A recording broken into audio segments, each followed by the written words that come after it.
नमस्कार मित्रांनो, महाराष्ट्र भरती या चॅनलवर आपले पुन्हा एकदा स्वागत आहे. मित्रांनो, इयत्ता 8वीचा इतिहास पाठ क्रमांक 6 स्वातंत्र्य चळवळीच्या युगास प्रारंभ या पाठामध्ये आपल्याला भारताच्या प्राचीन इतिहासाचा अभ्यास, वृत्तपत्रांचे कार्य, भारतीय राष्ट्रीय सभेची स्थापना, मवाळ युग, जहाल युग, बंगालची फाळणी, वंगभंग चळवळ, राष्ट्रीय सभेची चतुसूत्री, मवाळ व जहाल यांच्यातील मतभेद, मुस्लिम लीगची स्थापना, मोर्ले मिंटो कायदा, लखनौ करार, पहिले महायुद्ध व भारत आणि मॉन्टेग्यू चेम्सफर्ड कायदा या संबंधीची माहिती घ्यायची आहे. भारताच्या प्राचीन इतिहासाचा अभ्यास. कोलकाता येथे ब्रिटिशांनी एशियाटिक सोसायटीची स्थापना केली. अनेक भारतीय व पाश्चिमात्य विद्वानांनी भारतीय संस्कृतीचा अभ्यास सुरू केला. संस्कृत, फारसी आणि अन्य भारतीय भाषांमधील हस्तलिखिते तपासून त्यावरील संशोधने प्रसिद्ध केली. डॉक्टर भाऊ दाजी लाड, डॉक्टर रा गो भांडारकर अशा काही भारतीय विद्वानांनी प्राचीन भारतीय संस्कृतीचा सखोल अभ्यास केला. आपल्याला प्राचीन समृद्ध वारसा लाभला आहे हे समजल्याने भारतीयांची अस्मिता जागृत झाली. पुणे येथे भांडारकर प्राच्यविद्या संशोधन मंदिर ही संस्था गेल्या 100 वर्षापासून कार्यरत आहे. भारतीय राष्ट्रीय सभेची स्थापना. 28 डिसेंबर 1885 रोजी मुंबईतील गोकुळदास तेजपाल संस्कृत पाठशाळेत राष्ट्रीय सभेचे पहिले अधिवेशन भरवण्यात आले. भारतातील विविध प्रांतातील 72 प्रतिनिधी या अधिवेशनासाठी आले होते. कोलकाता येथील नामवंत वकील व्योमेशचंद्र बॅनर्जी हे या अधिवेशनाचे अध्यक्ष होते. या सर्वांनी मिळून याच सभेत भारतीय राष्ट्रीय सभेची म्हणजेच इंडियन नॅशनल काँग्रेसची स्थापना केली. ॲलन ऑक्टेव्हियन ह्यूम या ब्रिटिश अधिकाऱ्याने राष्ट्रीय सभेच्या स्थापनेत पुढाकार घेतला. भारतीयांना प्रशासनात अधिक प्रतिनिधित्व मिळावे, ब्रिटिश शासनाने लष्करी खर्चात कपात करावी अशा मागण्यांची निवेदने ब्रिटिश सरकारकडे पाठवण्यात आली. मवाळ युग 1885 ते 1905. राष्ट्रीय सभेच्या स्थापनेनंतरच्या सुरुवातीच्या दशकात त्याचे कार्य संथपणे पण सातत्याने सुरू होते. राष्ट्रीय सभेचे नेते वास्तववादी व उच्च शिक्षित होते. संघटन कार्यातून भक्कम पाया उभारला पाहिजे याची त्यांना जाणीव होती. पाश्चात्य विचारवंतांच्या उदारमतवादी तत्वज्ञानाचा, स्वातंत्र्य, समता, बंधुता या मूल्यांचा त्यांच्यावर प्रभाव होता. त्यांचा सनदशीर मार्गांवर विश्वास होता. सनदशीर मार्गांनी मागणी केल्यास इंग्रज आपल्या मागण्यांना न्याय देतील अशी त्यांना आशा वाटत होती. गोपाळ कृष्ण गोखले, फिरोजशाह मेहता, सुरेंद्रनाथ बॅनर्जी हे मवाळ पुढारी होते. राष्ट्रीय सभेच्या अधिवेशनात प्रांतिक विधिमंडळात लोकप्रतिनिधी असावेत, सुशिक्षित भारतीयांना नोकऱ्या मिळाव्यात, वाढत्या लष्करी खर्चात कपात व्हावी, लोकांच्या कायदेशीर हक्कांचे रक्षण व्हावे म्हणून कार्यकारी संस्था व न्याय संस्था यांची फारकत करावी असे विविध ठराव त्यांनी मांडले. राष्ट्रीय चळवळीत फूट पाडण्यासाठी यानंतरच्या काळात ब्रिटिशांनी फोडा आणि राज्य करा या नीतीचा अवलंब केला. जहाल युग 1905 ते 1920. शांततेच्या सनदशीर मार्गांचा पुरस्कार करणारे मवाळ व स्वातंत्र्यासाठी अधिक तीव्र संघर्ष केला पाहिजे असे मानणारे जहाल असे 2 गट होते. लाला लजपतराय, बाळ गंगाधर टिळक व बिपिन चंद्र पाल हे जहाल पुढारी मानले जात. केसरी व मराठा या वृत्तपत्रांतून लोकमान्य टिळकांनी सरकारच्या दडपशाहीवर घणाघाती टीका केली, तर बंगाल प्रांतात अमृत बझार पत्रिकेच्या माध्यमातून जहाल मते मांडण्यात आली. आपापसातील भेद विसरून लोकांनी एकत्र यावे, त्यांच्यात विचारांचे आदान प्रदान व्हावे, राष्ट्रपुरुषांच्या कार्यातून सामान्य जनतेला प्रेरणा मिळावी या हेतूंनी टिळकांनी शिवजयंती व गणेशोत्सव या उत्सवांचे आयोजन केले. टिळकांनी मंडालेच्या तुरुंगात गीता रहस्य हा ग्रंथ लिहिला. त्याचा गाभा कर्मयोग असून लोकांनीही कृतिशील राहावे यावर त्यांचा भर होता. चळवळ अधिक तीव्र करावी यावर जहाल नेत्यांचे एकमत होते, पण त्यांनी सशस्त्र बंडाची भूमिका न घेता व्यापक जन आंदोलन उभारले पाहिजे असे आग्रहाने प्रतिपादन केले. मवाळांनी स्वातंत्र्य चळवळीचा पाया घातला आणि जहालांनी ही चळवळ पुढे नेली. रँड या प्लेग अधिकाऱ्याची हत्या. 1897 मध्ये पुण्यात प्लेगच्या साथीने हाहाकार उडवला. शेकडो लोक मृत्युमुखी पडले. या साथीला आटोक्यात आणण्यासाठी रँड या अधिकाऱ्याची नेमणूक झाली. प्लेगचे रोगी शोधून काढण्यासाठी झडत्या घेण्याचे सत्र सुरू झाले. लोकांवर जुलूम जबरदस्ती केली. याचा बदला म्हणून चाफेकर बंधूंनी त्याचा वध केला. सरकारने टिळकांचा या कटाशी संबंध जोडण्याचा आटोकाट प्रयत्न केला, पण त्यांना अपयश आले. तरीही सरकारने सूडबुद्धीने लोकमान्य टिळकांना तुरुंगात टाकले. बंगालची फाळणी. हिंदू मुस्लिम समाजात दुहीचे बीज पेरून फोडा आणि राज्य करा या नीतीचा अवलंब करायचे ब्रिटिशांनी ठरवले.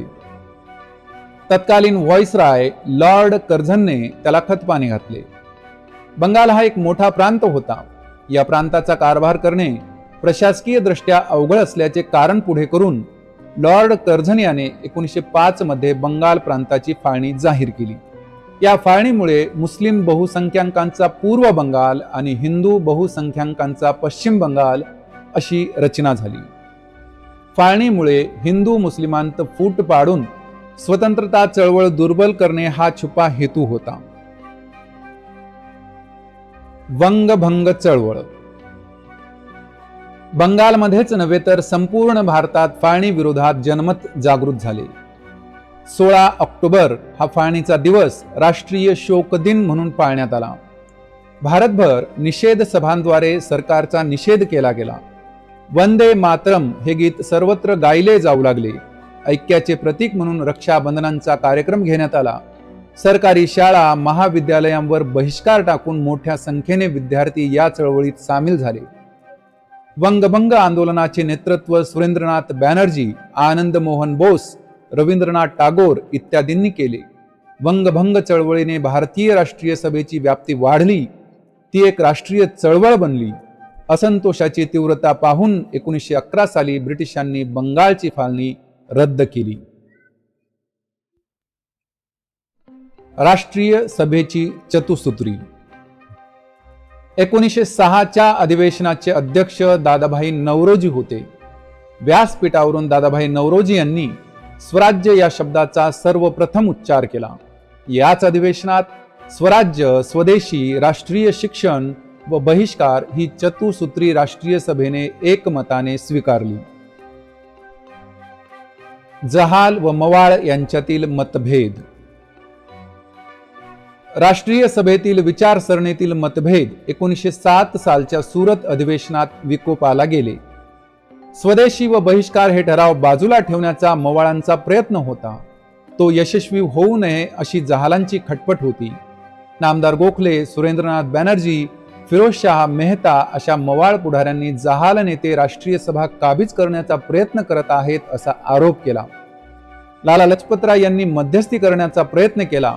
भारतीय राष्ट्रीय सभा हे राष्ट्रीय व्यासपीठ असून त्यात फूट पाडून चालणार नाही असे टिळकांचे मत होते. अधिवेशनाच्या वेळी तणाव वाढला व तडजोड अशक्य झाल्याने अखेरीस भारतीय राष्ट्रीय सभेत फूट पडली. ब्रिटिश सरकारची दडपशाही. वंगभंगानंतर सुरू झालेले प्रभावी जन आंदोलन पाहून सरकार अस्वस्थ झाले. या आंदोलनाला पायबंद घालण्यासाठी सरकारने दडपशाहीचे धोरण स्वीकारले. सार्वजनिक सभांवर कायद्याने बंदी घातली. हा कायदा मोडणाऱ्यांना कठोर शिक्षा केल्या. शाळकरी मुलांनाही फटके मारले. वृत्तपत्रांवर अनेक निर्बंध लादले. सरकारवर टीका केल्याच्या आरोपावरून अनेक छापखाने जप्त केले.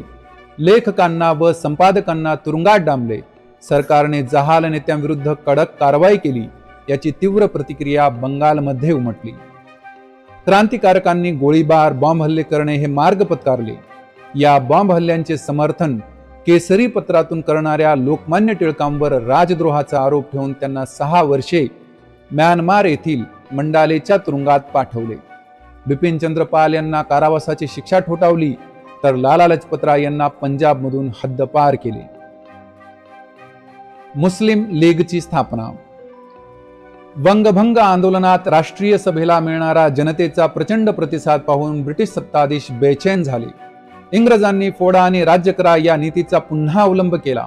मुस्लिमांचे हितसंबंध जपण्यासाठी त्यांची स्वतंत्र राजकीय संघटना असली पाहिजे असा प्रचार त्यांनी सुरू केला. ब्रिटिश सरकारच्या प्रोत्साहनामुळे मुस्लिम समाजातील उच्चवर्णीयांची एक शिष्टमंडळ आगा खान यांच्या नेतृत्वाखाली गव्हर्नर जनरल लॉर्ड मिंटो यांना भेटले.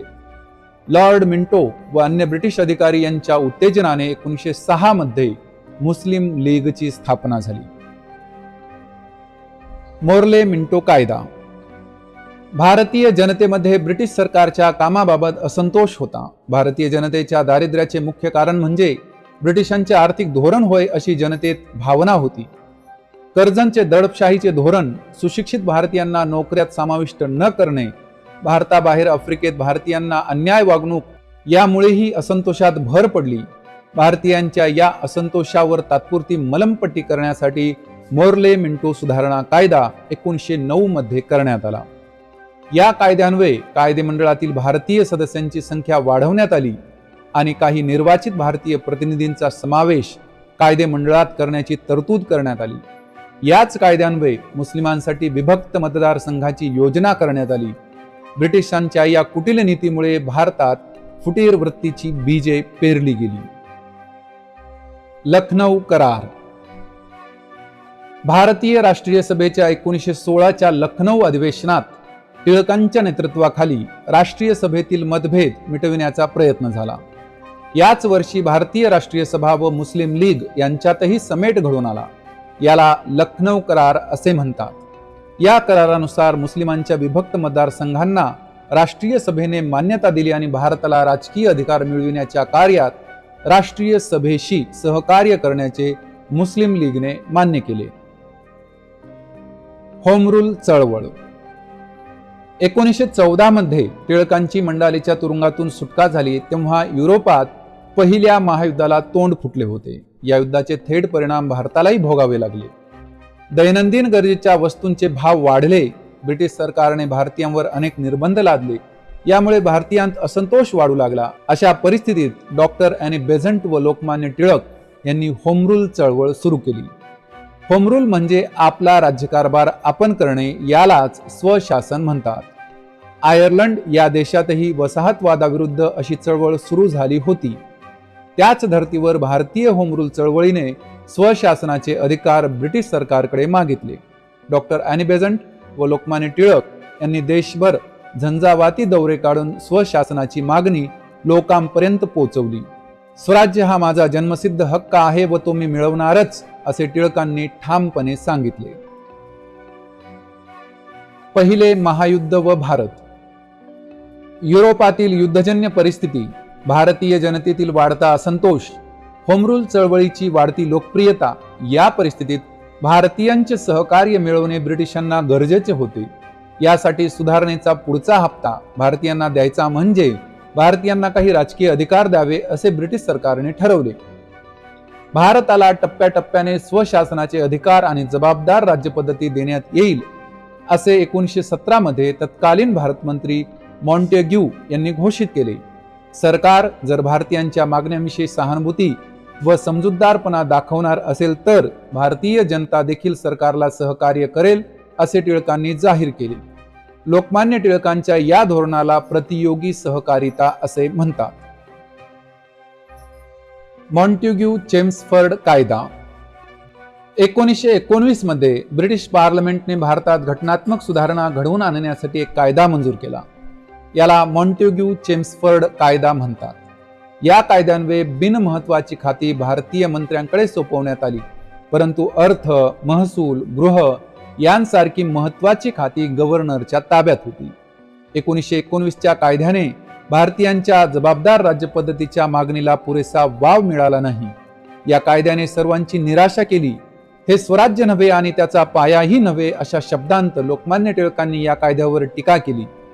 सरकारला नमवायचे असेल तर आंदोलन अधिक तीव्र करण्याची गरज आहे असे सर्व भारतीयांना कळून चुकले. भारत नव्या आंदोलनास सिद्ध झाला.